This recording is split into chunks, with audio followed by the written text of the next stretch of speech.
When I joined my gymnastics team here at Brown, I was the only African American person on the team. So that definitely at first was difficult for me, I'd say, too, just wondering like why am I the only African American, and just kind of fitting in and finding my place. So my experience definitely has been unique. But I mean, I've loved my time here at Brown, completely appreciate it, feel completely welcomed by my team. But I definitely think it is important to bring in that diversity, because even in a welcoming atmosphere, it still does make a difference to have people and see people that look like you in that same space.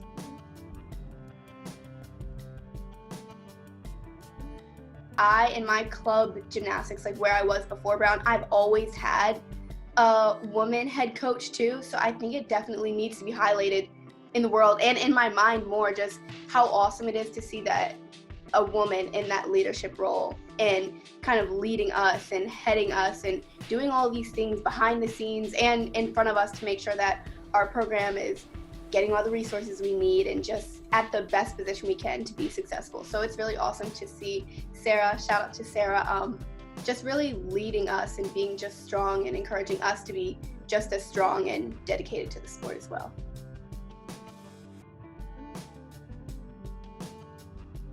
When I was kind of thinking about this question, like, who's a woman in history that I look up to, I kind of landed on Dominique Dawes.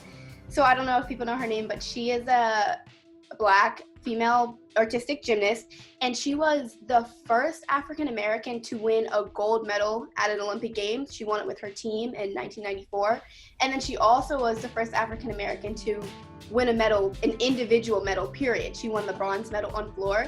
And I remember, I think I was about 12 years old, she's also a motivational speaker. So when I was about 12 years old, I went to her motivational speeches, and the poise and the class and the confidence that she just held on the stage as she talked about her accomplishments in the gymnastics world. And I was like, I want to be like her. Like, she is amazing. And I mean, listening to her, everything in me was like, I'm going to the Olympics. Like, I'm going to be just like her. And I just knew that was true. So I did end up at the Olympics. Love Brown here. But still, just the power that she had to kind of instill in a little girl looking at her, confidence, complete confidence in my abilities, just by watching her and just by listening to her, that definitely made an impact on me. So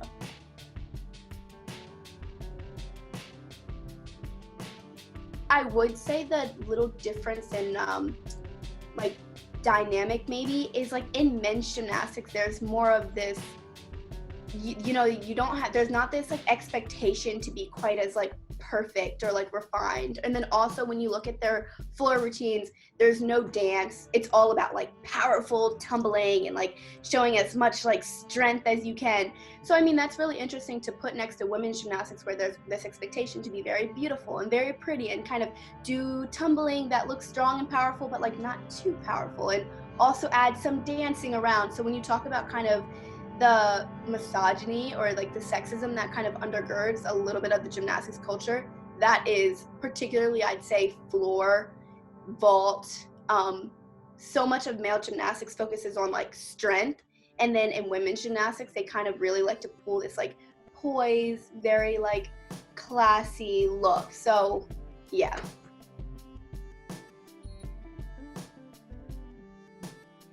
When it comes to women in sports, there's so much talk about things other than their sport, things other than the success that they've had and then the strides that they've made. And it's like, why? We shouldn't be doing that. We shouldn't be highlighting that. Even Gabby Douglas was the first Black woman to win an individual all-around gold medal. And she also won gold medal with her team, with the US team. And all that the media could talk about was her hair. And that made me sick to my heart, because first of all, being a Black woman and understanding the struggle of hair, that's a whole different conversation. So for that to be highlighted in the media is a super problem. And then on top of that, this young woman just made history, the first Black woman to win the individual gold title. And we're talking about her hair. We're talking about an aspect of her body other than her gymnastics and how amazing her performance that she just put on was. So it's things like that that the world needs to acknowledge to make sure that it doesn't continue to perpetuate.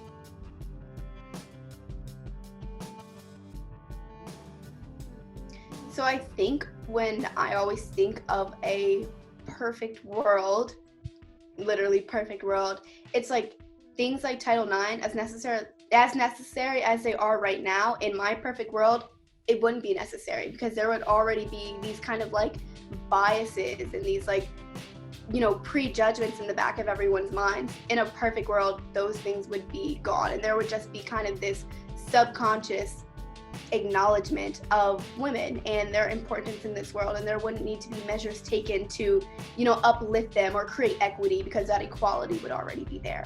So in my perfect world, it would be kind of these measures that are taken to create equity. There's already this equality running across the board that just uplift and celebrate women.